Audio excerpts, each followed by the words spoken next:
Hello and welcome back to Treppenwitz with Caleb John Cushing. First of all, I feel compelled to apologize for the audio quality of the introduction of the last episode. I didn't catch it in time after attempting to get the video out. Not necessarily in a rush, but there was a time constraint and I had everything I thought ready to go, and it turns out that the very introduction, the first couple of minutes of voiceover, has a pretty unexcusable audio quality, and for that I do apologize. I hope that it doesn't deter you from listening to the full interview with Katie Books. The audio quality is quite good and remains consistently so throughout the discussion. I thought that the discussion was very interesting. We covered a lot of ground. He is a very smart, funny, and charming guy. And I would be heartbroken if the reason you decided not to engage with the discussion is because of an error of quality control on my part. I'm taking steps to ensure that it won't happen again, and I hope that you can forgive me and continue to engage with the conversations as I continue to publish them, because they are just truly spectacular. Speaking of spectacular, I recently had the pleasure of talking with Daisuke Beppu. For those of you who know, you know that he is incredibly passionate about physical media collection, particularly the Criterion collection. He has amassed quite a large collection of titles over the years, and his YouTube discussions on the films and the releases of those films by Criterion, including box art, special features, etc., have garnered him a rather large following online. Those of us who count themselves as fans of his work know that he is passionate, articulate, and very fun and warm and kind, and all of the things that you hope a person could be. I found our discussion wide-ranging and unexpected, and he was incredibly polite, and I truly, truly enjoyed my early morning and early afternoon speaking with him. I hope that you find our conversation interesting.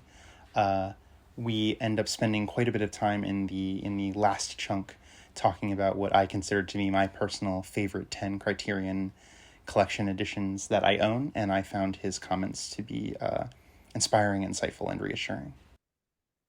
Greetings from New York, my friend. How are you doing this morning? Oh, very good. Thank you. Thank you very much for your very kind invitation. And I'm looking forward to this talk very much. Thank you. I'm doing very well. Thank you. How about yourself? No, thank you. No, I'm doing great. I get to talk to one of YouTube's finest today. And thank you for giving me your time. No, don't I knew that you would do this because you are very humble, but I don't want to see any hand waving today.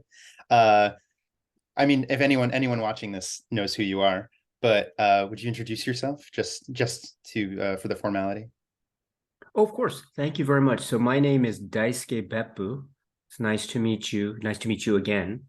And yes, I have a YouTube channel, which is called Daisuke Beppu.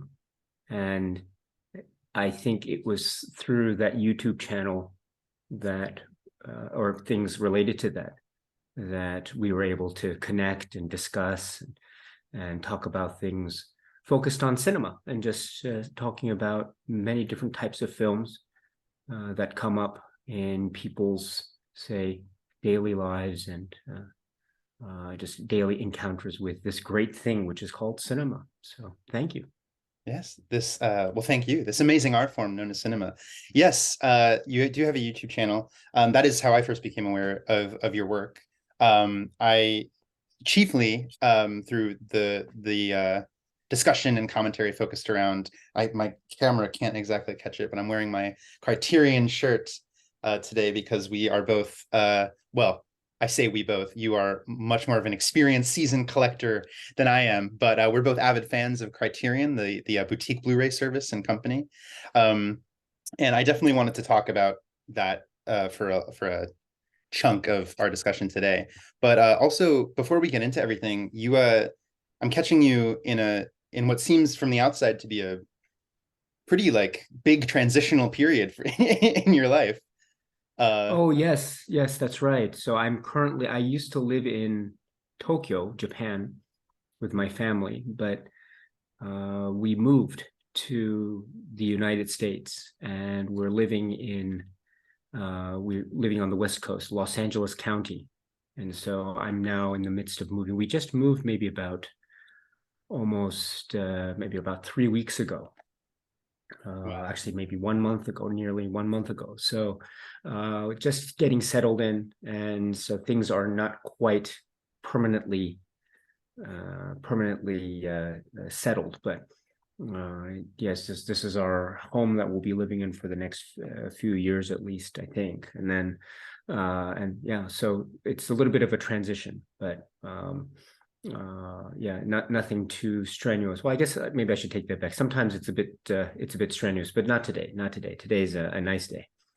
Well, good. So and it's a very exciting move. I mean, there's a lot of stress when it comes to moving. Perhaps maybe people who know big moves will know that, but it's along with that comes a lot of excitement and a lot of adventure. And so far, I think my family is enjoying it very much. So it's our first time to live on this side of the country. So so far we're getting a lot out of it, and it's very exciting. A lot of overwhelming things, of course, a lot of information that we have to digest and react to. So it's a lot of a stimulation overload, in a manner of speaking. But it's all good, and it's so far so good. We're having a lot of fun. Thank you for asking. That's very kind of you to remember that.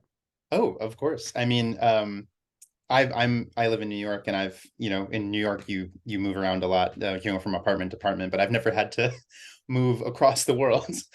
So I can only imagine like the stress that must create. But I'm glad to hear that everybody's enjoying, and it's a wonderful it's been a wonderful experience for you so far. Oh, thank you. By the way, if you don't mind me asking, what part of New York are you in? I'm in Queens. Queens. I'm in Long Island City. It's like right under Astoria. Um, I used to live in Astoria oh my for a goodness. little bit of my life, maybe about less than a year or so, but I used to live in Astoria. It's a really, really nice place. I haven't I been love there it. recently, but oh gosh, it was great. I enjoyed my time living there. Yeah, no, I mean it's beautiful. I really like, I've lived in Manhattan, Brooklyn, but yeah, I think this is my favorite neighborhood so far. The just like for the fact that there are trees alone is really what sold me, and also the food diversity is incredible. And yeah, which part where in Astoria do you remember?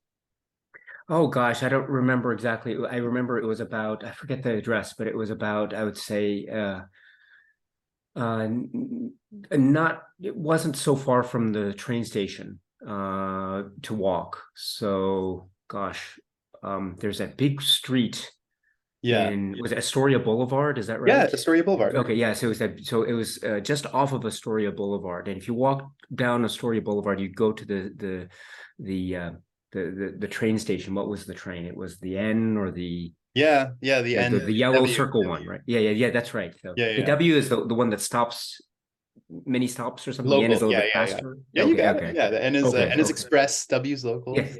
Um Well, okay. Yes, I got it. I still yeah, remember. you did. Yeah. Yeah, I'm sort of in that area as well. So that's very what a coincidence. Yeah, because I knew from just having followed your channel that you had lived in America before, in you went to Yale, right?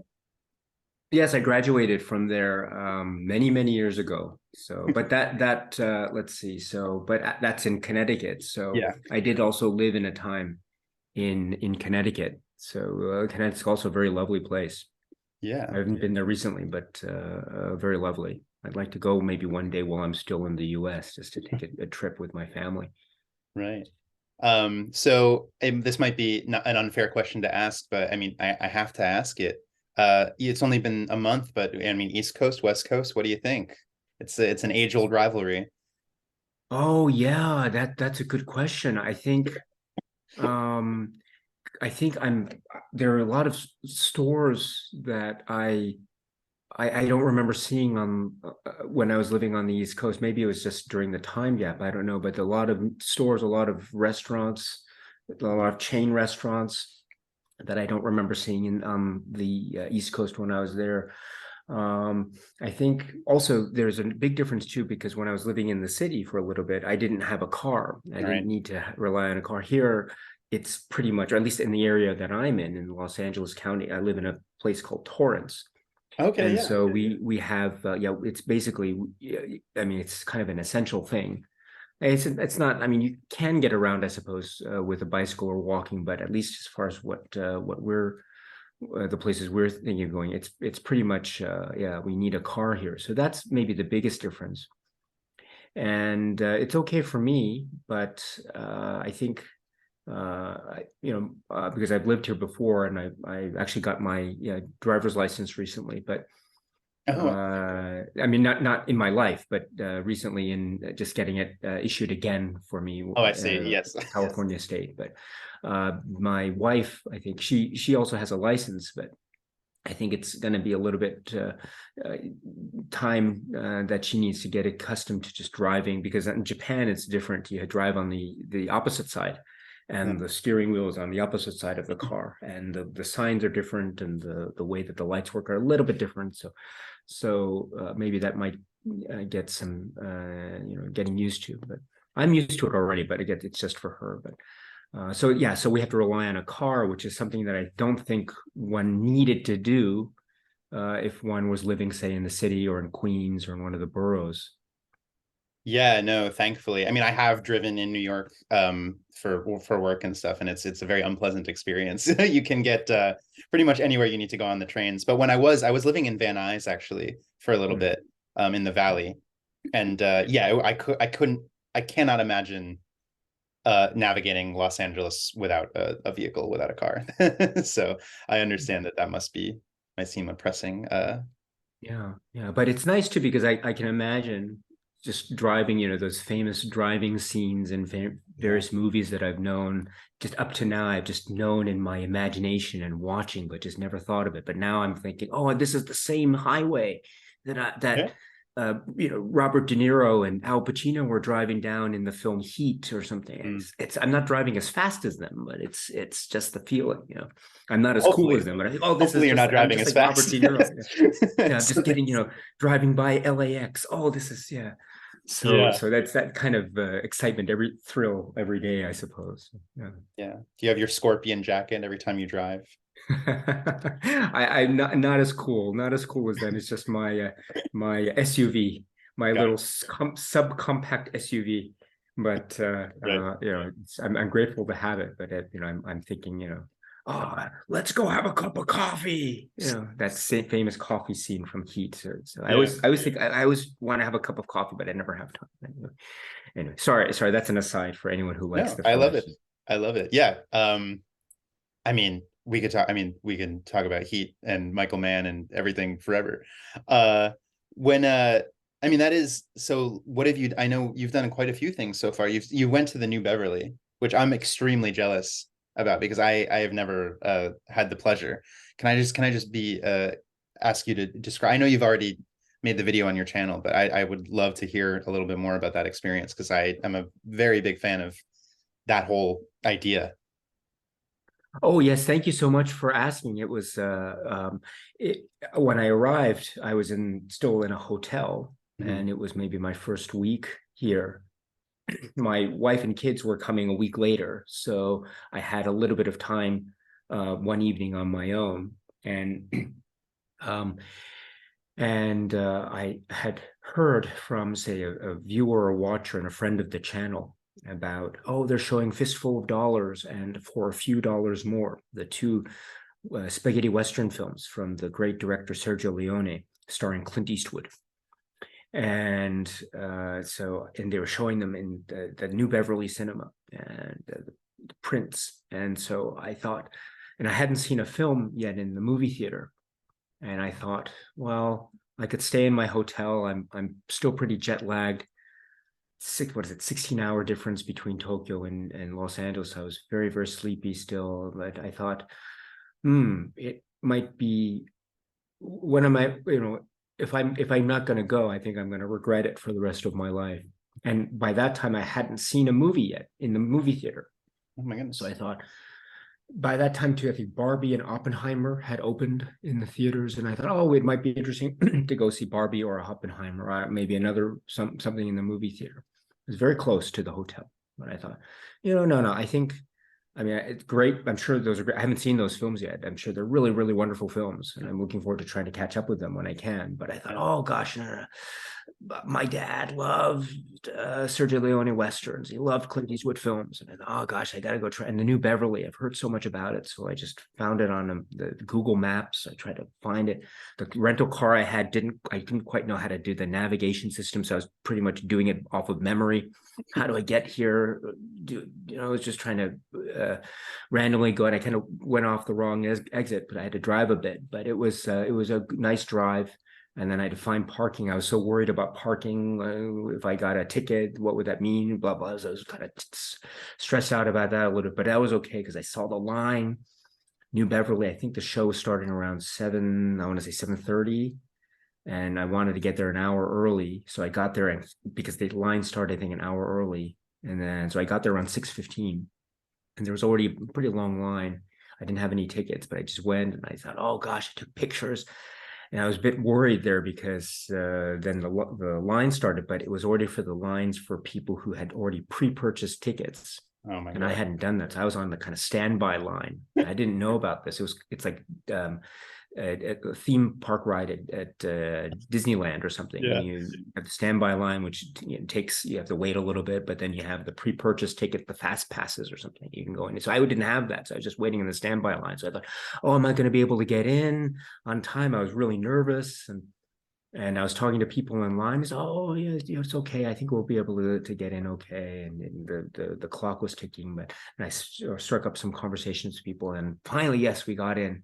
I think everyone in the line got in, so that was great. And we got in. I found my seat. I was actually found a seat sitting next to the same people that I was talking to on the line. And then the film started. The first film, Fistful of Dollars, and it was wonderful, and the theater was great, and it was clean, and it had that lovely, lovely, intimate atmosphere, Mhm. which I thought was great. And the people were they were applauding and laughing, and it was a very, I want to say, very respectful crowd. It was people were very conscientious about noises and cell phone usage and the like. So it was lovely, absolutely lovely. And then the film, Fistful of Dollars, it was just. Have you seen the film Fistful of Yes. Dollars? Yes, of course. Yes, it's an amazing it's an amazing work, kind of overwhelming. And but I think I think I had never it was a kind of almost transformative viewing experience. I'd never seen it in the theater, Hmm. but I was really caught up with it in a way that I never felt actually before watching. I loved the film watching it on TV or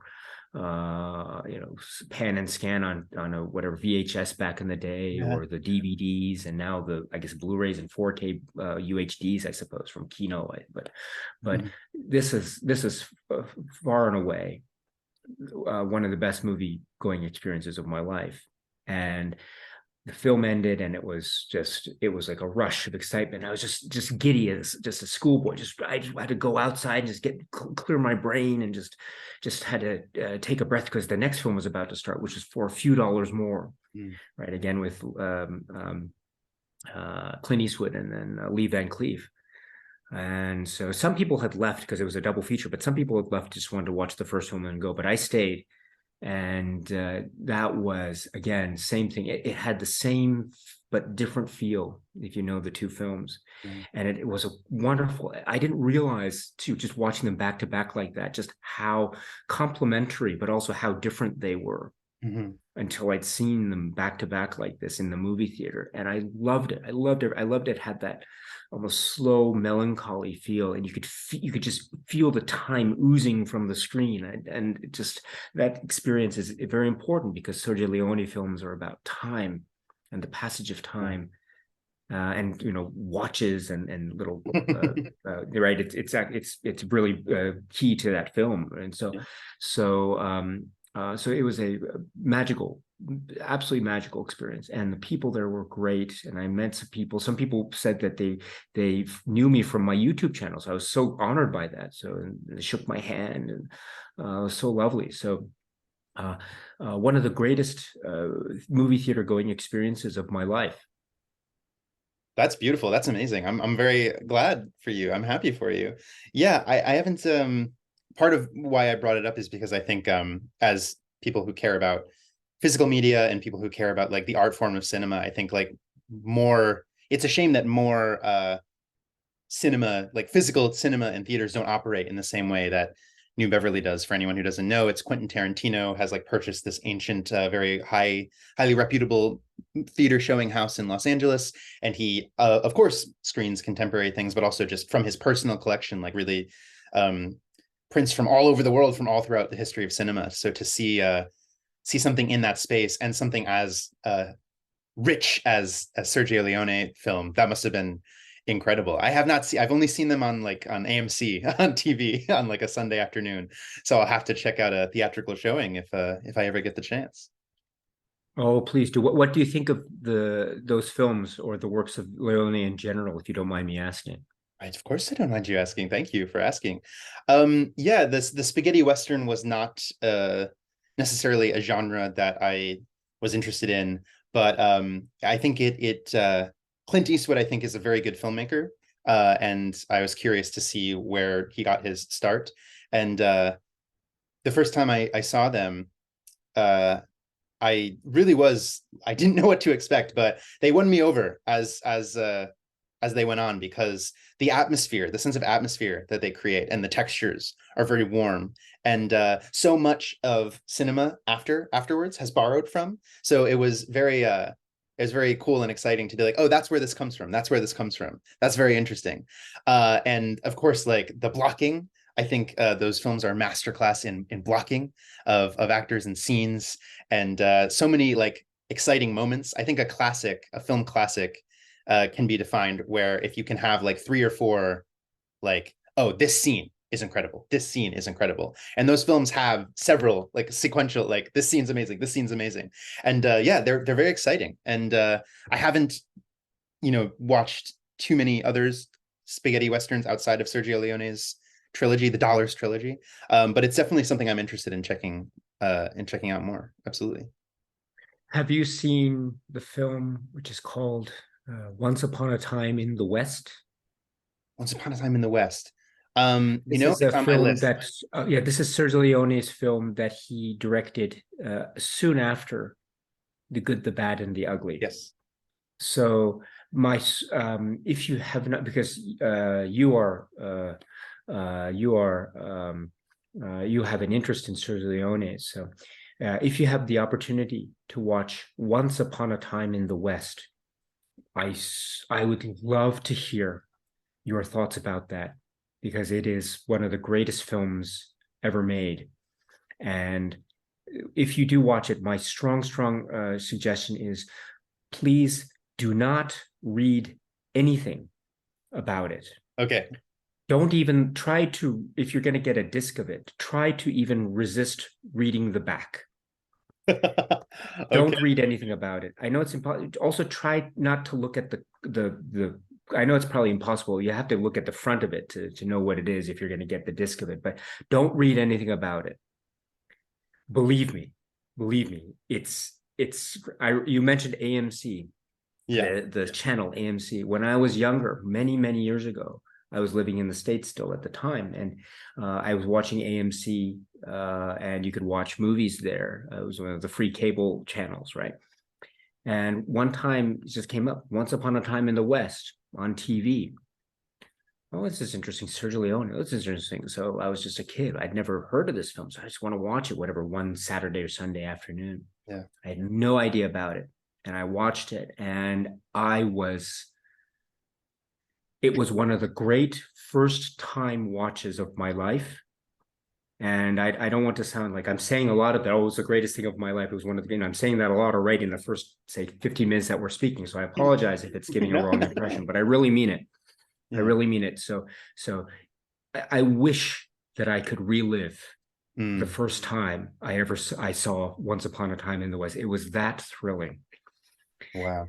That's why I want to say, please watch it. If you like Sergio Leone films, please watch it. And if you do watch it, please do not read anything about it. Don't go to Wikipedia. Don't read any reviews.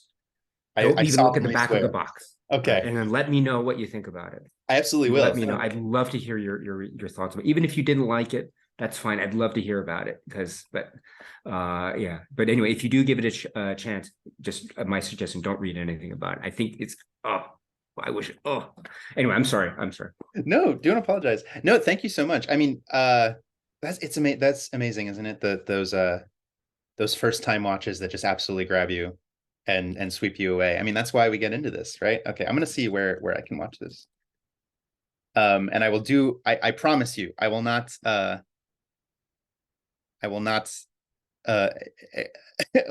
read anything. I won't look at anything. Okay, I Good. can. I have one of my services that my streaming services. Okay, I will prioritize this week when I can. Great. This week when I can, Great. and I will certainly let you know. Thank you. This is exciting. It's one of those. I mean, of course, I'm familiar with the work in terms like in name only kind of thing. There are so many blind spots because there's just so much cinema. I sometimes I feel like I'll never be able to watch it all. But I think this is a good enough segue as any. There are sort of three. I mean, and not to not to simplify and break down your life into categories, but there are three kind of key moments I'm really interested in hearing you kind of extrapolate upon. There's like the moment where let me see, there's like discovering cinema as an art form and falling in love with it, and then there's boutique Blu-rays, and then there's starting the YouTube channel. So I was wondering if we could go through these points and you could just talk a little bit about the history you have with these decisions or feelings, if that's okay. Sure, sure. Where shall we begin? I think probably cinema as an art form, falling in love with it, discovering it. How did it come into your life in such a powerful way? So let's see, what was it? So when was the first time I fell in love with cinema as a kind of a quote unquote art form? That was Yeah. your question. It's a very good question. So I was born in 1979. Mhm.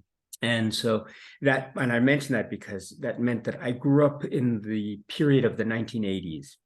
Mm. And the 1980s, I think, was kind of a touchstone for me because of the films that came out in the 1980s, and also because of the VHS era and the rental stores. And this is pre-Blockbuster and then post-Blockbuster, so that sort of thing. So, and then also because my parents were very encouraging when it came to watching movies, because they themselves loved watching movies. And so that meant that we would go to the movie theater a lot. We would rent videos from the local VHS store a lot. And then the first VHS memories in going to the store. I mean, you go, I remember one of the first stores I ever been to. You walk in, the first thing you see in the top is a poster of Eraserhead.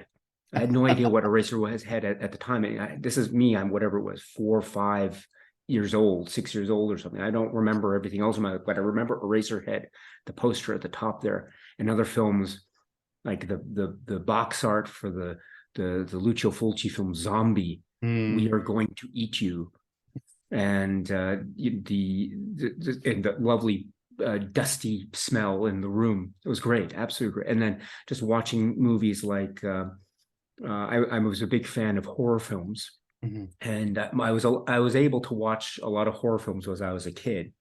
Nightmare on Elm Street.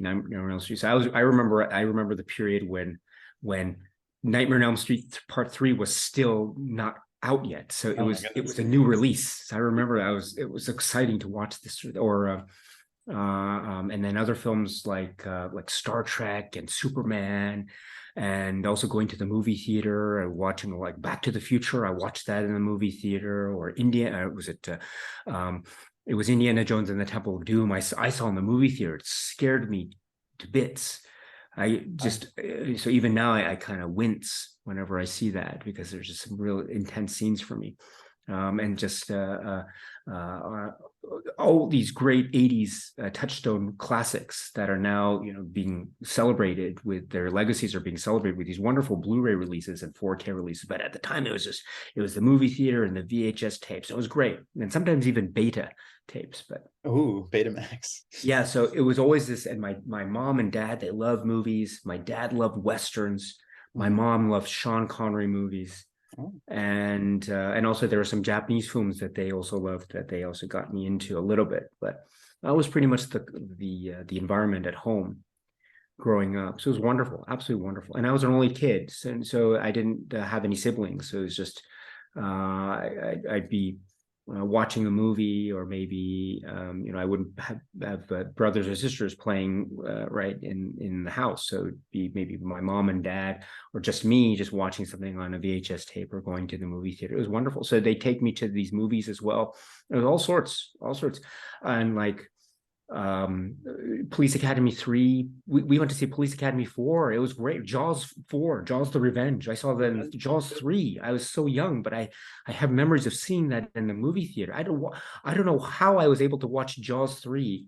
How old would I have been? I would have been like 4 or something like that. How did I do that? How did right? I would never think to take my 4-year-old, they're not 4 anymore, but if my kid who was 4, it was 4, I wouldn't take my kid No. who's now 6 to go see Jaws 3. But I managed to see Jaws 3. It was great, absolutely great. So that was the atmosphere. And then maybe when I was about 12, 11 or 12, 13, just before high school, perhaps, I discovered a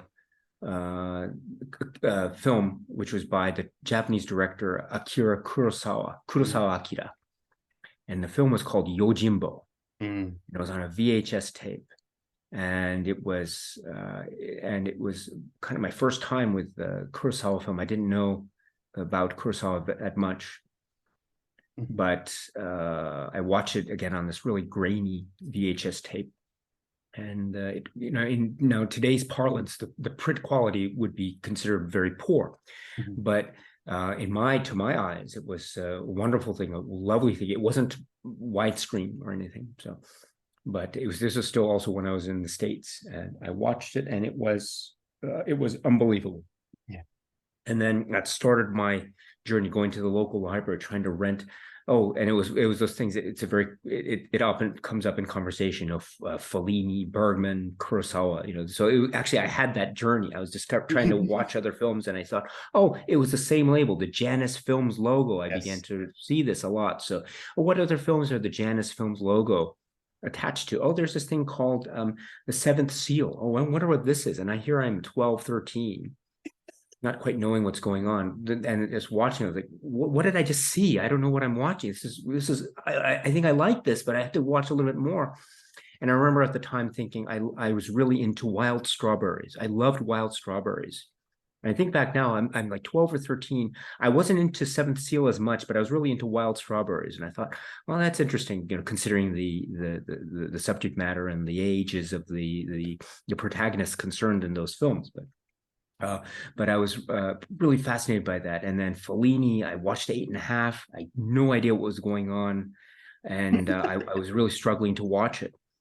And then it was only years and years later that I really grew to love that film. But at the time, I had no idea what was going on, and because the camera's just all over the place. But it was great. It was great to try to get exposed to this sort of stuff. And then I think one of the filmmakers. So it was that kind of journey in 12, 13, and I was maybe beginning to fall in love with films that I didn't know that I was falling in love with, or it was love at first sight. It was one of the two.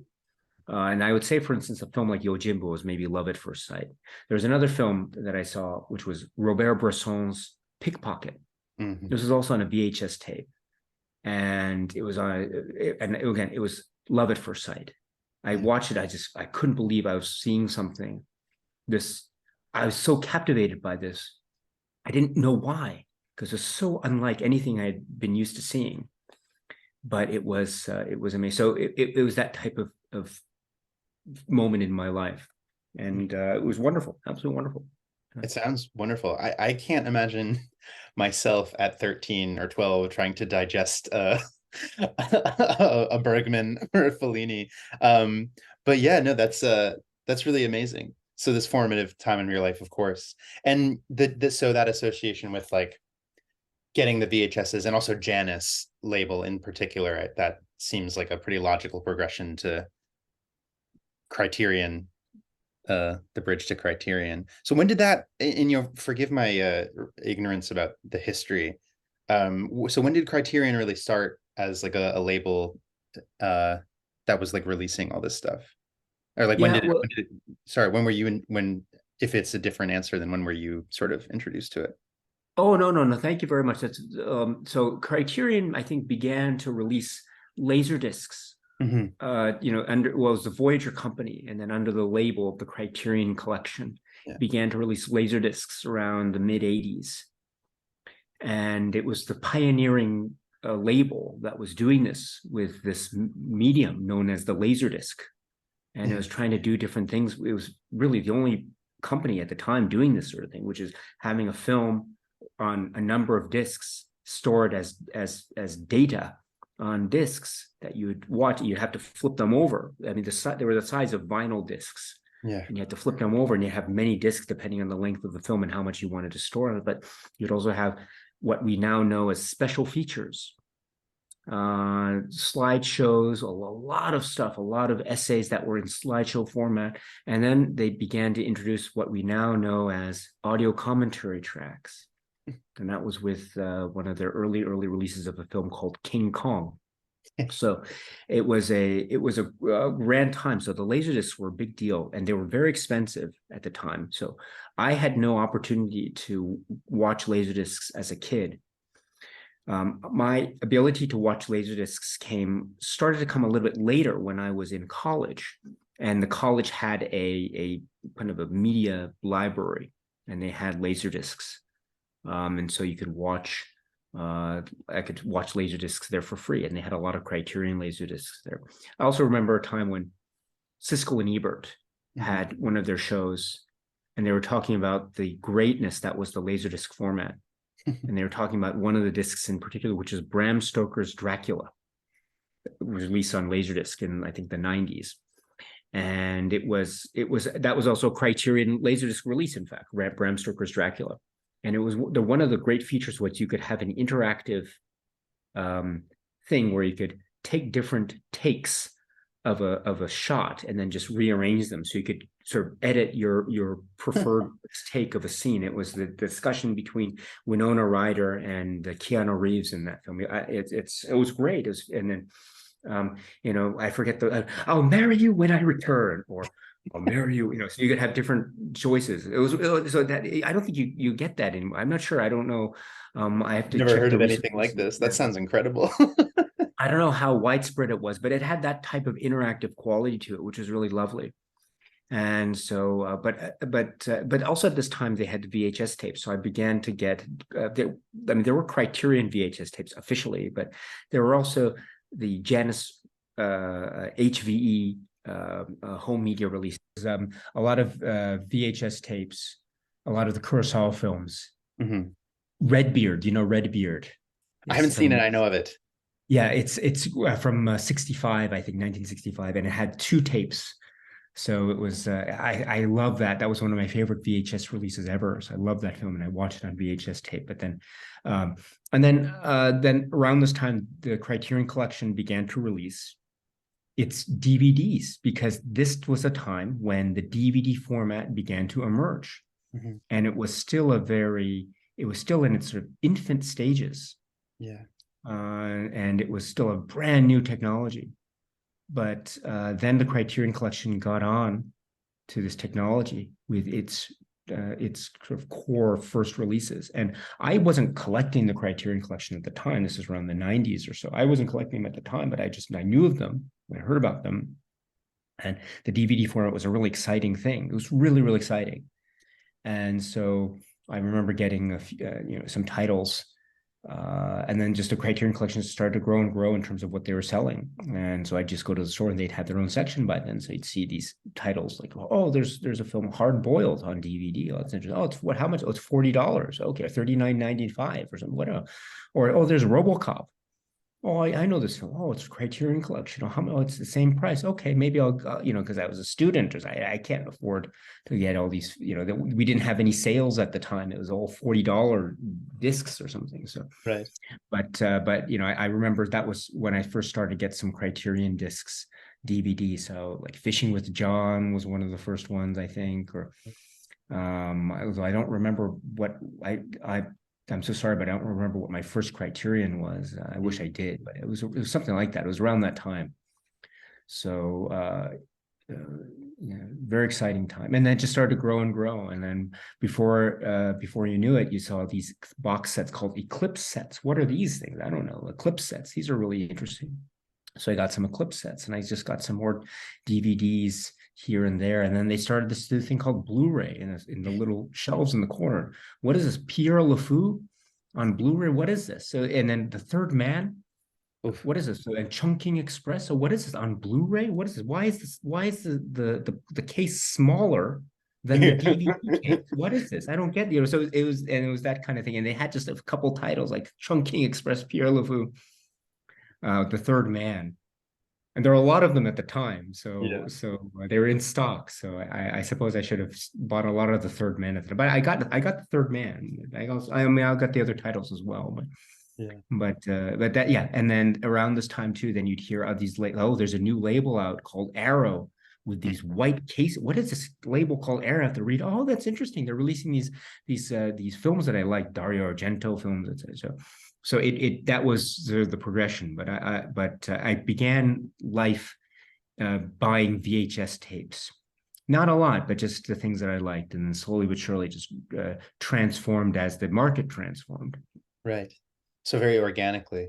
Yeah, I was too young to really be actively collecting VHS tapes. So we of course had VHS in the house, of like all the Disney films that we would watch again and again, of course. But I made the mistake of when I got to college, um, iTunes was really like the thing. And you could get everything digitally, and it was so convenient, and you just had it on your computer. And I spent like a decade like collecting digitally. And then a few years ago, uh something happened with my account, and it's gone forever. I tried to contact, there's no way I can get it back, whatever, for whatever the reason. So a decade's worth of purchases of film and TV it's just evaporated. And it was really, really heartbreaking, and heartbreaking. And so I made the hard switch. I was like, okay, physical media only. I'm going to buy something, I'm going to own it, and I'm going to have it in a place where I can see it and touch it.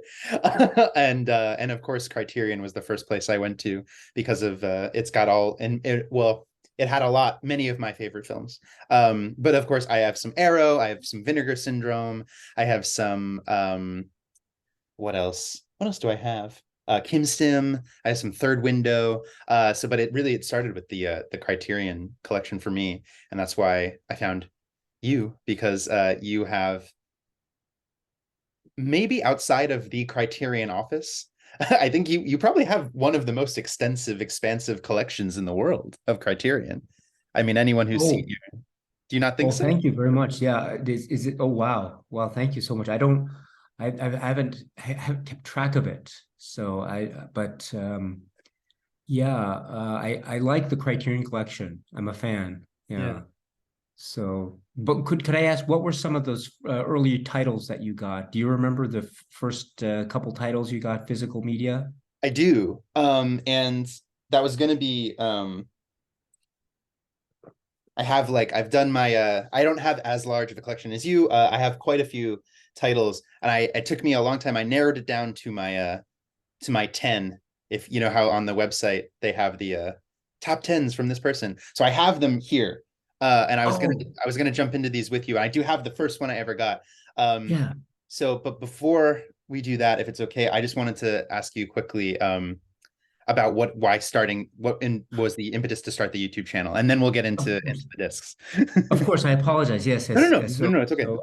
So let's see. So yes, that was your third question, right? Thank you Yeah. so much. So the YouTube channel. So it was a very it was just kind of it was a really nice thing actually. But the I around I started to get into Facebook rather late. Mm, And so Facebook, when it was already very, very, everyone uses that. I wasn't using, I'm not very good with I'm not physical, but with social media.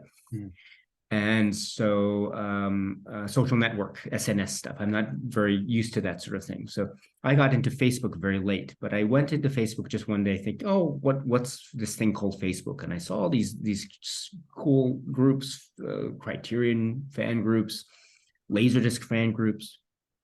film-related fan groups. So it's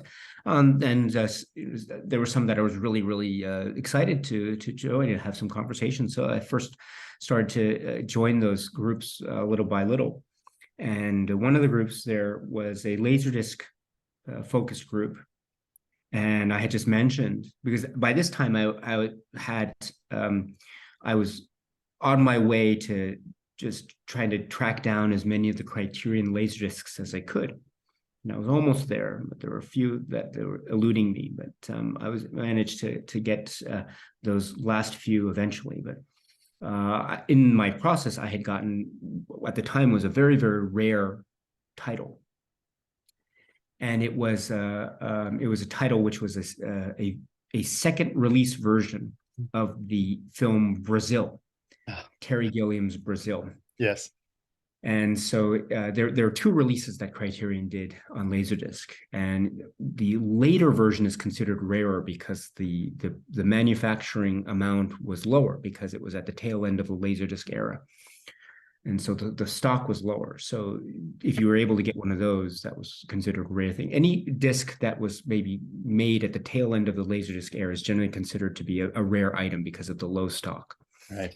So so I got one of those, and I mentioned just in a post something. Oh, I have this disc, and someone in the group, such a lovely person in the group, just came up to me, or in the group said, "Oh, you have this. This is great. Can you please show it to me?" So I said, "Okay, great. I'll show it to you." So I just tried to make a video and post it on the Facebook group, because you can do that with short videos. But and then actually I was doing that a little bit with the Facebook groups. I was just showing a little bit of the videos. Oh, here are some Laserdiscs, and people were very interested to see those. I was very happy about that. And then the videos started to get longer and longer. And this one person asked me in particular to show a video focusing on this rare item, this Criterion Laserdisc. And so I said, okay, fine. And I made the video and I tried to post it on Facebook, but it was too long. And said, okay, listen, it's too long. I have a YouTube account. I don't make videos. I just have it because I watch YouTube videos. So I'm gonna post it there. If you want to see it, you can watch it. And so I put it there, and I started then to use YouTube a little bit more for that purpose, was to just post things that I have in my collection and just put them up there. And then I started to talk a little bit on the channel, not that channel, but on those videos. At first, I didn't like to show my face, and then I showed a little bit of my face, and then I gradually just showed a little bit more of what I had in my collection. And then that stuff grew into more, say, DVDs and Blu-rays that I had, and I was talking about the Criterion collection. And so I also shared some of these videos in the Criterion collection groups. And so it kind of grew in that way. Yeah. And then just went from there. So I think most of it was a very positive. I mean, it wasn't 100%. I mean, there were some people who were maybe a little bit snide remarks, and so, but I thought, well, that's fine. But for the most part, it was very welcoming, and so I was quite encouraged by this, and it just started from there, kind of. And it had, I guess, from there, just, I don't know, it kind of developed into its thing, and I thought, oh, maybe one day I wanted to speak about the film Salo. There's a film in the collection called Salo by Pasolini. Yeah. And I wanted to speak about it because I was trying to find some discussions, and I think it's a very challenging film to talk about. And I don't think I was able to, I mean, I tried to talk about it, but it's very challenging. It's a very difficult film to talk about. It's a very difficult film to watch. But I wanted to try to do something with that, because I was always feeling that I just wanted to just talk about it, about these feelings that I always had when I watched that film. I didn't watch it that often, but I just watch it to get those feelings essentially just off my chest, and just trying to get it, because and there was this almost catharsis that I felt in terms of all these films that I thought I've been thinking about ever since I was a kid, or ever since I was just growing up, or just throughout my life. I had never had the space to be able to speak about them out loud. I went to film school. I'm not film school, but I went to film classes in college and things. So I was able to speak about it in those terms, of course, but never beyond that. Mm-hmm. And then so I was finding, oh, Salo, I want to talk about this in a way, but I've never been able to do so. So I tried it, and it kind of felt afterwards I felt, oh, I was able to speak more or less about what it was I wanted to say. And then it felt that way about other films. And so it just went from there. And so I look at it not like a review channel. A Hmm. lot of people very kindly say, "Oh, I love your reviews," or your reviews, and they're very kind of, and I say thank you very much. But always in my heart, I think, "Oh, it's not a review." I don't look at it in terms of reviewing something. I look at it in terms of essentially talking about it, so I can essentially get it off my chest and Yeah. to try to articulate it. Because I'm thinking about it. Oh, like something about. I always wanted to say this. I thought about this since I was a kid, but I was never able to talk about it until now. And so I'm able to. This is the space for me to do so. So that's what it's like for me. And to be able then to meet people like you and many others has been just a kind of dream come true. Amazing. I mean, I'm glad that it's worked out. I part of um yeah, that's interesting. You don't consider them reviews. I guess, yeah. The reason that I've gravitated towards your videos is because I do think you speak with true eloquence and erudition and passion. And it's always a pleasure to hear your thoughts on the films that you choose to discuss. The series that got me was, I don't know how long ago this was. I should have checked the date, but when you went through the Everyone's White Whale, the Bergman box, and you went through and discussed every every movie and ranked them, and that was such a fun time to be watching the channel, um, and to have everyone's like, these are my top 10, it's impossible to choose, how can you rank all these masterpieces, and it was very fun, and then I sort of devoured the rest of your videos after that.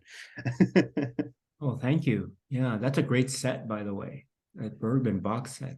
It That's a is. that's a huge thing. It's a behemoth.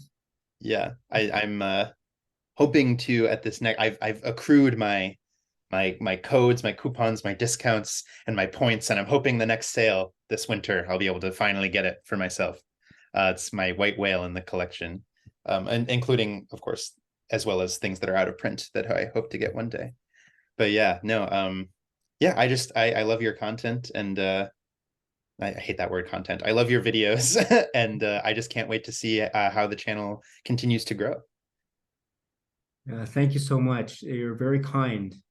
You're very kind indeed. Oh, And of course. and you reached out to me wanting to have this discussion. So thank you so much for that. And I want to say too that you were so welcoming and I was very honored by this. I'm not I'm not I'm again, it's just me in my room with my iPhone camera. Yeah. So and now here just my very poor camera.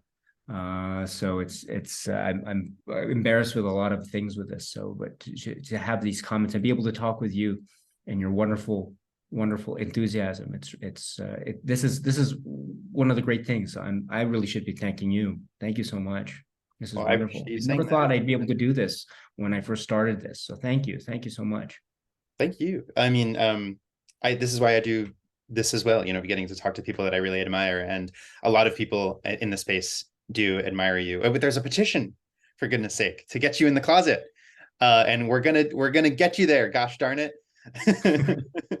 We will. Thank you so much. Yeah, someone very kindly started that. Yeah. And so it was a lovely surprise.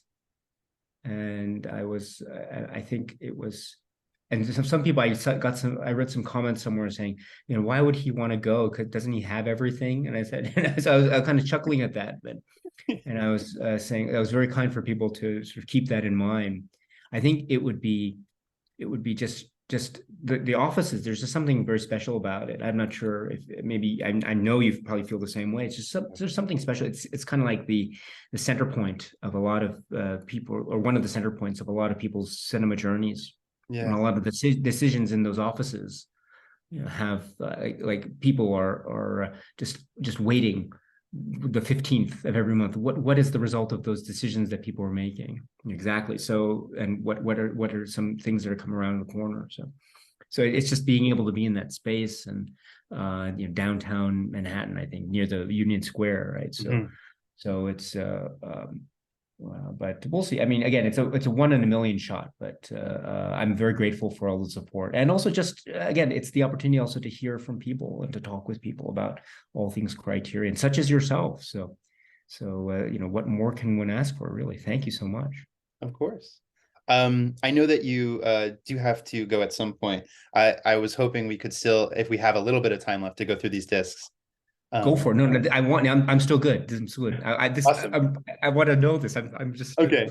So you yeah. asked, you asked about the first ever, I have the first ever Criterion disc that I purchased. And because I had to get it as soon as I saw the film for the first time. And it is, you may or may not be familiar. I think you are. You probably, I mean, everyone, I think a lot of people um, who collect Criterion or are familiar with Criterion either start here or they latch on very quickly. And it is, of course, 1977's Haosu no Bohiko Obayashi. I saw this film when I first moved to New York in 2015. It was playing at the IFC Center, and I had moved and I didn't really know anyone. I wasn't really doing anything except for going to school. And so I came across this, and everyone online said, "You have to see it. You have to see it. You have to see it." And it blew me away. I fell immediately in love. Um, and I don't know. I don't know even where to begin to describe talking about this. Are you? I'm sure you are. You must be familiar. Yes, and I'm so jealous that you saw it at the theater. Hmm. Oh yeah, IFC theater, yes, downtown, right? Oh, downtown Western wow. Street. Yeah, it was an assault of color and like energy, and the editing was unlike anything I had ever seen. The music, it was all just coming together, but I felt like a real, it's one of those things that I don't really like it when people talk about films in this way, where it's like, oh, it's so crazy, it's just so crazy. I felt that there was real heart underneath everything, and there is a really powerful, really emotionally potent story about the war at the core of this film. And I was like, I need to understand more. I need to understand more. And so I got the disc and all of the wonderful special features where Obayashi, he talks about, getting inspiration from his daughter to write it. What are children really scared of? And then she was like, oh, a mattress falling on me, or all these things. And that makes it into the movie. And the beautiful like pastels, like the matte paintings, um, the fact that it's a very standard sort of haunted house ghost story, but you can really never be sure where where it's going. Um, like so many left turns. I don't know. I think it is a wonderful piece of cinema, and like nothing else like this exists. And I think that's why I love it so much. I agree. And in many ways, I think I don't know how many people in Japan have seen this. I mean, it's kind of like the same thing. I think maybe in the U.S. I mean, how many people have in the United States have seen like Citizen Kane, that Yeah, sort of thing. But I think in the spaces of, say, the Criterion Collection, everyone knows this film, right? And yes. it's very famous in that way, and for good reason, as you mentioned. I think in many, I love those allusions you make to sort of history and culture. I think also it has this really great space of of showing kind of the for lack of a better phrase, sort of maybe J-pop aesthetic, Yeah. but also making fun of it at the same time. And Hmm. it's doing it, but also paying homage, but also just making fun of it in a playful way. And I love that those balances. It's sort of bright colors, but you're seeing something horrific at the same Yeah. time. Yeah. But you're seeing something horrific, but it's also it's playing with your mind because you kind of know it's fake. I mean, in a purposeful way. It's theatrical, and the effects are in your face, but it has that kind of edge to it. So it's always leaving me on edge. I'm not quite sure where I am, which I love. I'm just, again, I don't quite know what to make of it, which is great, which is absolutely great. Yeah. Yeah, it's very playful, and it does have that sort of pop art. I mean, this was his first narrative feature after he was a commercial director. And my favorite piece about the history of this film is that Jaws had come out, and the studio was like, we need something like Jaws, and this is what they came up with. This is what Obayashi came up with to like compete with Jaws in that space. Yeah, I think it's wonderful, and yeah, that juxtaposition, the contrast of the joyousness and the playfulness with which these horrible things are happening to these young women. And the ending is just, I mean, I think it's one of the most, it is the most perfect ending for the story. I think the way that he chose to end it with that fade to, I mean, I don't want to, if you haven't seen it, go see it, because it truly is unique, one of a kind. Yes.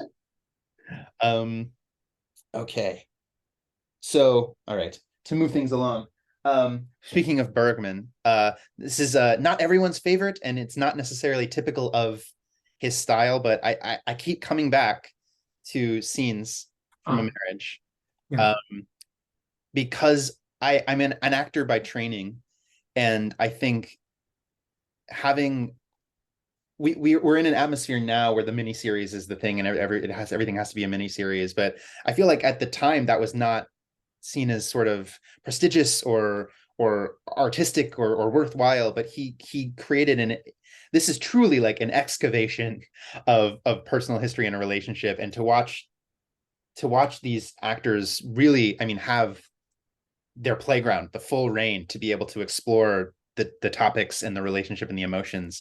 I just keep coming back to, I think it truly is one of the great like on-screen relationships. And the camera work, like Bergman still manages to get like those his close-ups and the way that he moves the camera when he chooses to move it, when he doesn't.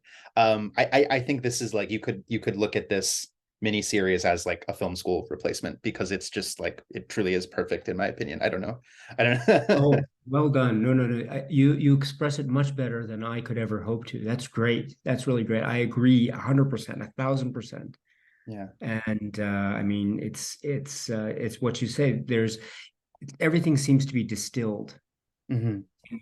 in that work. And you're right. There's something quite interesting about because there's a relationship, right, with Bergman and theater and also television. Yeah. And so he's working with various media, and also at the same time, I like this. I love this phrase used: excavation of a relationship. Yeah. Yeah, because I love that word excavation. Hmm. Because that when you just say the word excavate, it just sounds painful, you Yeah. know. And so yeah, so yeah, it's perfect word to say excavation. I'm going to use that. Use I'm going it. to borrow Do it. that from you. Okay. It's yours. So no, Excavation. no, I borrow. Yeah, you get full credit, of course. Well, Oh, thank that's great. Yeah, I totally agree. And you're right. It's not one that usually gets a lot of attention. you. Hmm. Maybe I mean not to say anything bad against, but maybe because there's so many others that get the attention, the spotlight more often. But you're absolutely right. Um, and the Criterion, that's the Criterion release, obviously. So that's also the place to go for sure. Oh yeah, and it's intense. It Yes. is intense. Do not Very watch intense. this on a date. Oh gosh, or do I don't know and see Well, what I happens. guess, suppose, yeah, I guess it depends Yeah. on how you So feel. yeah, so but it's a very intense watch, but I think that's part of the that's the I mean it's this is the intensity of Bergman uh in its essence, and I think I like that it's its own maybe film school in a way. That's really interesting. Yeah, I mean, and as you say, I mean, he has so many masterpieces. It really is hard to choose just one. And I haven't even seen, I technically haven't even seen most. I mean, I've seen I think 10 of his films, and once I get my hands on that box, I'm gonna just go through all of them. But you know, there's so many, there's too many to name that are also wonderful. You've already mentioned The Seventh Seal, and there's Persona, and there's Cries and Whispers, and Fanny and Alexander. I could go on and on and on. Wild Strawberries, Sawdust and Tinsel, these films. Yeah. And then there's just so many more. To transition to, I have a couple boxes, and I'm cheating by choosing one of the boxes, but I could not. You brought up a film earlier, and I could not bear to not choose The World of Wong Kar-wai. Um, you brought up Chungking Express. So my first exposure to Wong Kar-wai was In the Mood for Love, in a high school class. And again, another film, I'd never seen anything like it. It was so slow, so patient, so quiet, so tender and so evocative, and the way he uses music, the way he uses colors. And then it was just, you know, off to the races. Chungking Express, Happy Together, Fallen Angels, 2046, just like one after the other, just being blown away and blown away and blown away. And I don't know, I think I really value experiences that cannot be replicated, that you'll never be able to get anywhere else in a film. And I truly don't think anyone is able to do what he can do. I think he is a master, sort of, again, of blocking, of framing, of style, and performances. I mean, you have Maggie Chung, you have Tony Leung, you have all these incredible performers, and I don't know, I love his works, and I love probably each and every single one of these 7 films are just rank among my absolute favorites. Oh, I'm so glad to hear that. I'm so glad I'm so glad to hear the love for that set.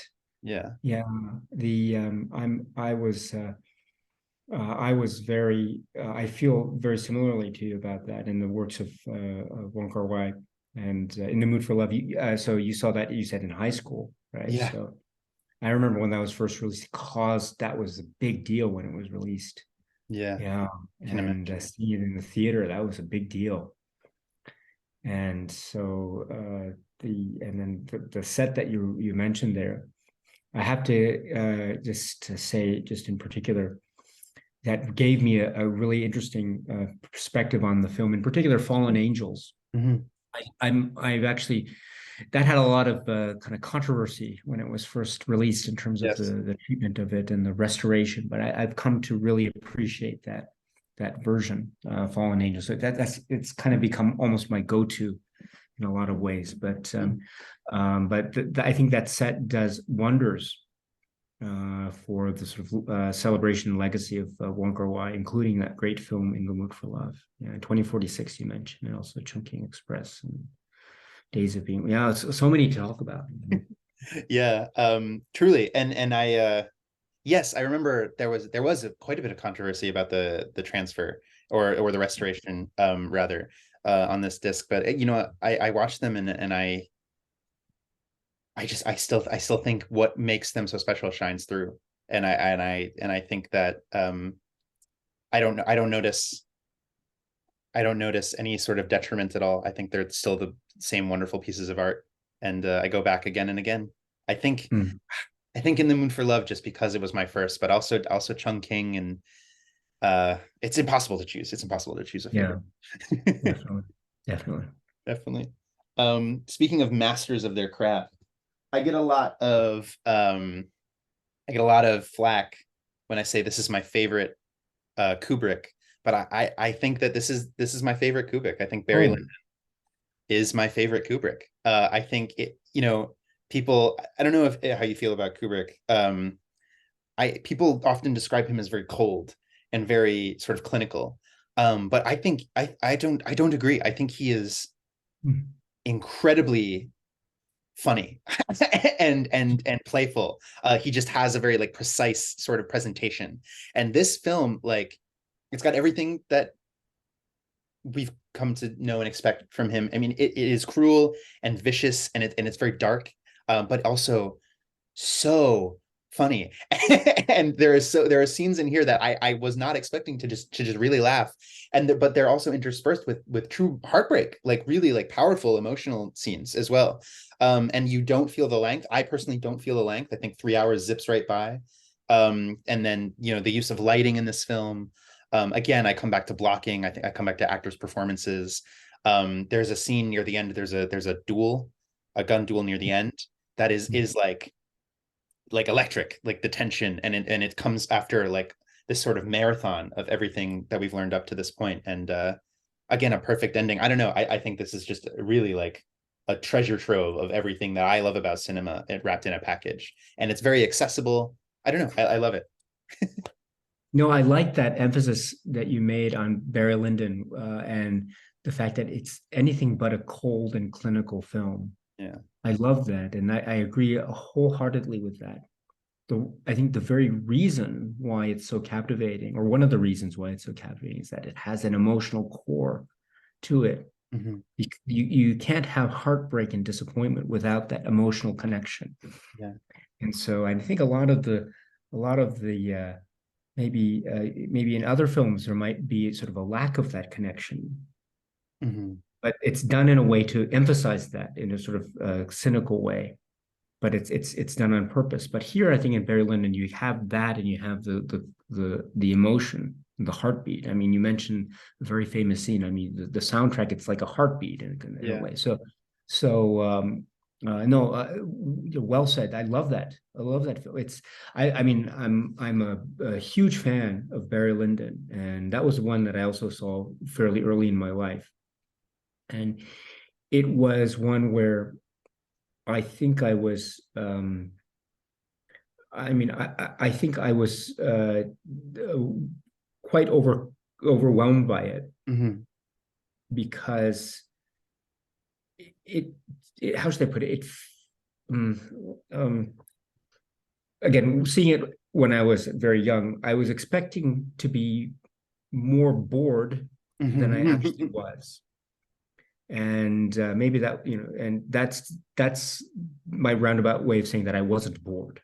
Yes. Because it felt like I really should have been, but you're right, it has this way of being like, oh, it's he's shooting paintings or something, but it's not like that at all. It's quite interactive because of the way you kind of go and you see these details, and he takes you back, kind of gives you these things in terms of the lighting and the very detail from here to here, and it's all for the purpose. Hmm. It's all for the purpose of some kind of emotional or psychological switch or twitch or a little urge. Maybe it's a little backstabbing here, or so maybe it's a little Hmm. treachery there, or maybe it's something even deeper or more profound. Like we'll see, as you say, you allude to very famous scenes towards the climax. So Yeah. it's all there. You're absolutely right. That's great. That's a great choice. Thank That's a you. great film. Yeah. Yeah, so got this very austere presentation, but it's all, I mean, everything's motivated by character. And so it's 3 hours Yeah. long, but because we keep getting new environments for this person to exist in, it doesn't feel, for me, it doesn't, it's very like, we're really speeding through, it feels like. Yeah, excellent. Uh, Bravo. bravo. Another, somebody I would continue to be a master. I love Guillermo del Toro, and I think Pan's Labyrinth is his best. I mean, Yeah. I don't. It's his best. I think. I think that's Me not too. a controversial opinion. Um, like I really became invested in his films when I was in high school again, because he really loves and treats genre with respect, whether it's horror, science fiction, gothic romance, kaiju movies, and including. I mean, this is the quintessential dark fantasy film for me. I think you can watch it as a child, as I did, and be sort of swept away by the magic and the creature designs and sort of the parable, the fable, and then you can come back to it as an adult and really and see it as like a searing indictment of Francoist Spain. The fact that both of these things can exist simultaneously and congruously. I don't know. I think it's beautiful. I think it's another film that is so sad, but it's also very hopeful in a way. I don't know. I really love this movie. Oh, I like that. I like how you mentioned that also there's a sense of a tinge of hopefulness as well. I like that. I agree. Yeah. Yeah. Oh, I'm so glad you picked this. Yeah. Pan's Labyrinth too. Again, just that's another film that I remember the first time watching that. And it was what am I watching? That kind of feel. And no, Yeah. what am I watching? This is what is this? And it was and the Torah has that way with the genre and history Mhm. and cinema and literature. He has this way of just being able to take it all his own, and he's able to make it in a way that's very accessible as well. Yeah. I love that he has a very I mean, I mean this very positively. He has a very down to earth feel Yeah. with all of his, including that work. Oh, well done. I agree. That's a great choice. Thank you. Yeah. Ah, I could talk forever, but I know we got to keep things moving. Um, so this is where I maybe risk controversy for the first time in the list. Um, to leave out to choose this over like other masters and classics, but this to me is very personal. I absolutely adore The Princess Bride. Yeah. Um, I think well, this was like when I was homesick from school. This was the movie that I wore out that VHS tape. I would watch it all the time. And I think it has this sort of reputation as being this sort of like cheesy sort of fantasy comedy thing. But to me, what this movie is, what it really is it's a grandfather taking care of his sick grandson, Yeah, and yeah. telling, and it's a movie that talks about the power of storytelling, and it has a real love for storytelling, the act of storytelling as like an act of love. And that's, I think, why it connects with me. But also the story within the story, is it's so quotable, so many amazing lines, so many scenes. The cast is incredible. Like Wallace Shawn, Andre the Giant, Mandy Patinkin, all of these incredible people. And again, it's a movie that I could watch at any time. I'll never get bored of it. And I love this particular edition, the purple and gold, the storybook aesthetic, like all the things for the features. I love The Princess Bride. I think it's amazing. Oh no, I don't know. Yeah, where the controversy would come in, if that's the case, then it's not from me. I think that's a great choice. I agree wholeheartedly. The sort of the touching power of storytelling. I love that. That's really great. That's really great. And yeah, kudo. Yeah, it is so. How should I put it? How can you not love The Princess Bride? Let me put it that way. It's that kind of it's that ubiquitous in that way. Yeah. So it's I think that's a great choice.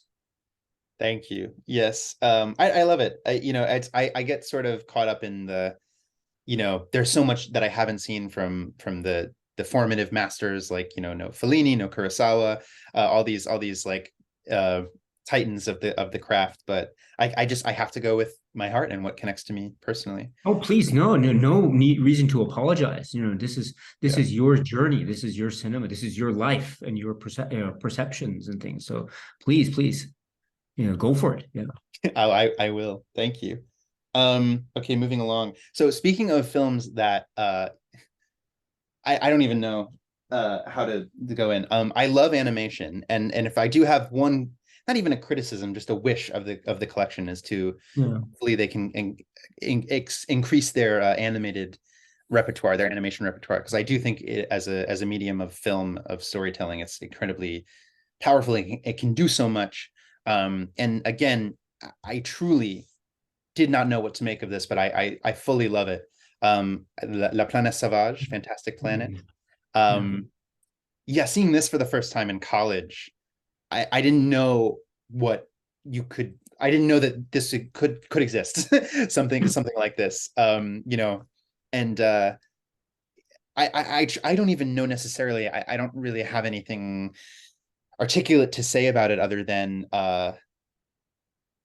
it is unique and disturbing, but Yeah. also very fun and exciting. And the look of it is, I appreciate. I think what it is to me is that it's a wonderful example of, it's not the story you're telling, it's the way you tell it that matters. Because it is a pretty standard story of what if humans were the animals, and got a very like human uprising and revolt revolution narrative. It's very short. But even though we are given such little information, we are able to kind of imagine the larger world and the context, and how this power dynamic came to be, and like who these creatures are, and you're immediately dropped into the drama of the human resistance and the people, and all of the designs and the artwork and the animation is also captivating and engaging and mesmerizing. And then to go on and learn the story that most I don't know most, but a good chunk of it was lost in a fire. uh, Mm. and we still have this at the end. I don't know. I think it's magnificent. Oh, I love this. Yes, and you're again, you've done it again, which is you express it much better than I could ever hope to. But I love this. I love your description of it here, and I agree. Absolutely agree. There is a type of I like it. There's some parts scary. There's some parts very accessible, and it's kind of a familiar story, but it's done in this way. And I love how you said this. It's about how one tells the tale, Mhm. right? Because a lot of these, what is it? I don't know. I mean, I'm not a drama student, but you probably know this better than I. But there's a theory out there that there is only a set number of stories that are being told, right? And so it's kind of that in line, but it's how you tell the tale. And my goodness, yes, it's done in a way that's using the medium that's incredibly effective and evocative. Totally, totally. And yes, I echo your critique of Criterion's, say, handling of animation titles. Yeah. I would love to see more animation titles added to the collection if that were possible. So bravo for picking this. I think it's a great choice. Amazing. Thank you. Okay, so far it seems like I'm doing well. 1, 2, 3, 4, 5, 6, 7. A few more, and then we'll get on our way. Again, I think I mentioned this. I'm an actor by training, and sometimes that's where I go first is the performances, and other stuff kind of comes second, where I discover other things after thinking about it. But I really, if there is a film that has a central performance, I'm usually going to seek it out, and if it's good, I enjoy it, if even if other things in the film aren't that good. But not to say that the other elements of this film aren't good. I believe that Secret Sense, Ah, Changdong, and yeah, I truly believe that Jean yeah. gives one of the performances of film. I could not Mm. believe the work that I was seeing. The consistency, the power, the tonal balance between comedy and drama, because she has this wry sense of humor in some scenes, but then other scenes where it is beyond heart. If there's a word, beyond heartbreak, if I could find it, I would use it. Um, I One of the most powerful movies I've ever seen, not just because of her acting, but a large part of it also. You have Song Kang-oh, who's incredible. Yeah, Uh, yeah. but what really made me fall in love with the film as a whole instead of just her. Again, you were talking about don't go in knowing nothing. Go in knowing nothing. Uh, Yeah, yeah, uh, yeah. for this, because at the end of the first act, there is something that happens, and then the film becomes a different film. Yeah, yeah. But then there's something that happens halfway through where the movie becomes a different film. Sure. And that was when I was really like, this is something special. And I don't know. I think it's a lot, not lost or hidden gem, because I think in the right circles people do know, but not enough people know about this movie. And I wish that Oh, everyone could see. oh, that's wonderful. I'm in particularly impressed and amazed about your emphasis on this performance. Yes, and I'm not an actor, so Mhm. I don't have the craft or the knowledge base. But yes, but this is really fascinating. So in terms of the performance of it, I agree that the performance is just out of this world. But for you as a type of a student and professional, this is for you one of the best ever, right? Wow, that's amazing. And I haven't seen everything, of course, so maybe I'm not in a position to make that claim, but I think it's Great. undeniable. I think anyone can cry, especially in film. You can the Sure. Visine, but not everyone can display grief, and I think those two things are very different. I think Oh, the way that she navigates trauma is on. I mean, I'm thinking about it, I'm getting like chills, and wow. where she starts and where she ends in her Yeah. journey, this character, and I think it's a very deft hand. And of course, Lee Chang Dong is a master as well, and Yeah. he's assisting and he's helping to guide and shape the thing. But at the end of the day, as an actor, you're doing it, or you can do it or you can't. You show up on the day or you don't. And just every scene, every movement, every emotion, every smile, every tear, it all feels like it feels like a magic trick. It feels like I'm watching a magic trick. I don't know. Oh my goodness. I have to now, you've encouraged me now to rewatch this again for the umpteenth time now, but now focusing on the performance. Oh, thank you so much for this. Yes. Oh, I like this too. And people can cry, but crying and showing grief. Oh, I never really thought about it, but oh gosh, the more I think about, oh, thank you so much for this. This is great. Absolutely great. I'm glad. Yeah. Yeah. I would love to if you end up revisiting soon. I would love to hear what you think. It seems like you've seen it many times and are already a fan, Yes, but yes, but again, not in the context of like, say, the actor performance. I mean, I understand the performance from a very, say, casual or non-professional perspective, but I'll try to pay more attention to this. Oh, that's wonderful. Oh, you've given me some wonderful insights today, including this. Oh, this is wonderful. thank you. Oh, no, that's great. Um, okay, just two left, and we'll be quick. I know, I'm sorry. I know you have to go. But Criterion as the wealth of film history, but I do also like that they are releasing modern titles as well. Because Yeah. I watch a lot of modern, like contemporary cinema, because I think that where we are right now is a golden age in a lot of ways. Hmm. And so I have to be cliched for a moment. Before we leave Korea, I have to talk about Oh, Parasite. yeah. Um, you mentioned this trip to the New Beverly as being one of the best cinema experiences of your life. I saw in the same weekend. On one day I saw one, and the next day I saw the other. I saw The Lighthouse on a Saturday night, and I saw Parasite on a Sunday night at the Angelica in Lower Manhattan. And that, to me, that was like a weekend of like, cinema is alive. I love this art form. Like, I couldn't believe what I was seeing. And I could talk about The Lighthouse, and I'll talk about that at another point. But Parasite, to me, Bong Joon-ho, I think, is somebody, again, you could describe as a master. I think he has several masterpieces under his belt. But with this, I don't know, like he hit on something, not just the absolutely incendiary, incisive commentary on class and capitalism, but to create something that is so much fun to watch. Like, this movie is a blast. Like, every scene, every sort of element of this film is like, it is like sort of perfectly manufactured, but that sounds like a mechanical word because it's very warm and fun and excellent. But it just, once it gets going, it captivates you, and I'm in for the ride, and I still feel like I'm discovering things after like 5 6 watches.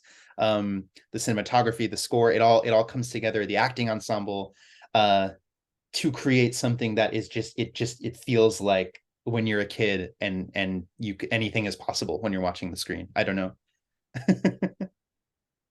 Yeah. Oh, well done. Well done. Yeah, uh I think it's you're absolutely right. It's doing everything at once, Mhm. and it's doing it spectacularly. Yeah. And no matter how you watch the film as a, a comedy or a commentary in class, a sort of political commentary, Mhm. or as a maybe a real high octane drama, it Mhm. just goes totally out of control in a great way, in a very almost dramatic and way that's a lot of pathos, right? And so it's quite a ride, quite a journey. And what's so great about it is that it's so rewatchable. Yeah. Absolutely, it's so rewatchable. Yeah, I'm so struck at how rewatchable it is, and it's like it's a puzzle box. Yeah. It's Yeah. so clever. Yeah, It is very it's so clever. clever. Yeah. And So it winning Best Picture at the Oscars. I think it to me, I've been sort of advocating, you know I think I'm really tired of the American remake. I think it's obsolete. It's unnecessary in the age of yeah. streaming and accessibility. And it proved that you can. What did he say in his speech? If you can get over the 1 inch barrier of subtitles, like, a whole world of cinema is accessible to you. And I think this movie proved it to be true. Like, you can create a work of art that it shows that we are all more alike than we are different. And it's sort of controversial to not controversial, but there's a lot of discussion about who is the parasite, right? Or Yes. which under the economic systems, and all of that is within the text. But as you say, you can also watch it as like just a thrill ride, because you truly, I mean, again, talk about a narrative shift in the, in the second half of the movie. That first time I saw it, I was like, what is this? In the Yes. best way. And I think Matt Bong is a master, and I can't wait for his new one, hopefully this Yes. year or next year. Yeah. Well done. I love the choice. Great. Absolutely great. You have no complaints from me so far from your for your list. Excellent. Well, last one. Another Oh yes. this was the yeah, right, because one, two, three, four, five, six, seven, eight, nine. Yeah, 10. So this was the most recent film. You mentioned first time watches. Yeah. Um and I saw this at as a part of New York Film Festival at Lincoln Center, and it felt to me like a sea change of like, okay, now movies are different. I don't know how else to describe it. I think it's like, I absolutely think Drive My Car, Ah, Ryusuke Hamaguchi is I really was the entire time glued to my seat all 3 hours. Like I couldn't believe what I was watching in the best way. I'm a fan of the source material. Uh, Haruki Murakami's Drive My Car, short story, and the decisions that he made to adapt it. Hamaguchi seems like a filmmaker, and I haven't seen all of his work, but he's very interested in realism. This is a very like movie entrenched in realism, but it's also, to me, it's about communication, and connection between people, and how we need each other. It's just about how we need each other, and how closing yourself off to other people will not let you flourish, will not let you move on from any loss in your life, and the act of performance and how we all perform every day, and how it can be catharsis or it can be yes. debilitating. It can be a prison or it can be freedom. Again, another film about transcending language barriers, transcending the barriers of speech, of action. A film that has one of the gentlest and like most tender cameras. I think the way that the camera is used is so Mm. affectionate. And if that makes any sense. And all of these characters, I think, have journeys that are um that are perfect for interacting with the other people in the film. Like every character needed to be there, and every character needed to meet these characters. And then all the other things like the score, the pacing, it's all wonderful. A tremendous ending. I don't know. I could speak for days. That is really cool because you when you were talking, you mentioned about how it was like there's a certain sense of realism. Mhm. At the moment, that caught me off guard because that's not a word that I would automatically use to associate my feelings about this film or to describe my feelings about this film because I focus more on the quote unquote theatricality of the work. Yes. But now that the more I thought about it, as I hear you speak, I realized that you were very correct because it's a for me it's always a film too, and you mentioned this. It's about language and communication. Mhm. But when I say that, it's language and communication, what does that mean? Well, this is very fundamental. This is very, very fundamental because I speak to you, you speak to me, I hear your words. But when I speak something, am I saying the word that I'm really thinking, or is there some kind of distance between the word that I'm saying and what I'm feeling? Yeah. And if there's a distance, is it because I'm trying to put on some kind of guard or trying to put on some kind of some face Yeah. as a covering, maybe for lack of a better phrase, a sort of this kind of gradations of intimacy, right? Mhm. Because we use language in a different way depending on who we speak to. And that is alone a type of measure of a type of connection between human beings, right? It's perhaps the measure of the connection between human beings. I love that very much. And therefore, it is a film that I think is all about this and languages, different speaking, and different tones of voice, the theater versus quote unquote real life, Yeah. speaking with someone while you're driving. When you're speaking, are you face to face, or are you sitting in one seat and the person in the other seat? Are we sitting like in a Zoom conversation like this, or are we face to face? We're not quite face to face because it's all over the internet here, but you know what I mean. So there's this way in which it shows the connection or the lack of connection, and the intimacy, the gentleness of the camera as people are sitting and talking, looking almost right at the camera, Yeah. and letting their sort of hopes or their feelings of what happened guide us, right? Because a lot of stuff happens, quote unquote, off camera. Yeah. A lot of stuff happens. The information we get, we know because we are told this. We don't necessarily see everything that happens. We were told what happens. So therefore, the word becomes quite important, right? And then at the end, you think one thinks, I mean, in terms of spirituality or religion, or maybe spirituality, the concept of the word, Mhm. the word, right, in certain contexts, like say certain spiritual religious contexts, the importance and the gravity in terms of the word or certain words. I mean, that becomes, I think, shining through in this maybe parallel example. Yeah. Oh yeah, I love that. This is wonderful discussion. That's great. Absolutely great. I agree. Yeah. I'd never seen this in the theater though. So I can only imagine what it must have been like to see it in the theater. Oh wow, I'm very jealous. I'm very lucky. I consider myself very lucky. I had never seen any of Hamaguchi's other works before, but I loved the source material, and so I part of why I love living in New York so much is that we have like not just the New York Film Festival at Lincoln Center, but all these theaters where I am able to see everything. Everything eventually comes to New York, and Yeah. he was there because it was part of the film festival, Hamaguchi, and so getting to hear him speak about the work, he's very charming, he's very funny, and Oh, that's cool. I've since gone back and seen some of his other work, and he is somebody who is, I think, going to go down as a future master of the craft. I really do think so.